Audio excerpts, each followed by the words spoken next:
আসসালামু আলাইকুম। কেমন আছেন বন্ধুরা? আশা করি সবাই ভালো আছেন।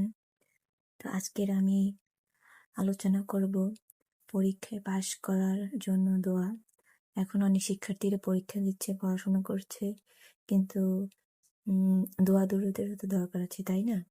তো যাদের মনে থাকে না পড়াশোনা অনেকক্ষণ করছেন কিন্তু মনে নাই বা ভুলে যাচ্ছেন বারবার, তাদের জন্য এই ভিডিওটি।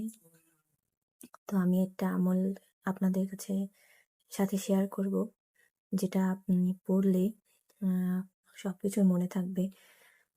তো এটা একটি পরীক্ষিত আমল। তো অবশ্যই আপনারা ট্রাই করে দেখবেন। আশা করি ইনশাল্লাহ আল্লাহর অশেষ রহমতে আপনাদের মনে ইচ্ছে পূরণ হবে। তো বেশি কথা বলবো না।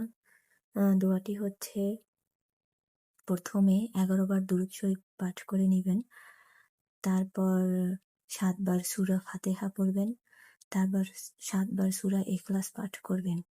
এরপর 41 বার রাব্বি জিদনি ইলমা, রাব্বি আসছে অলাতু আসছে ওয়াতাম্মিম বিল খাইর, এই দোয়াটি পাঠ করবেন 41 বার।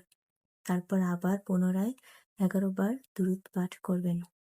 এই আমলটি করে আপনি পড়াশোনা শুরু করবেন অথবা পরীক্ষার হলে যাবেন। ইনশাল্লাহ আপনার যেগুলো পড়েছেন বা আপনি ভুলে গেছেন আপনার মনে আসবে ইনশাল্লাহ। তো সবাইকে ধন্যবাদ। ভালো থাকবেন।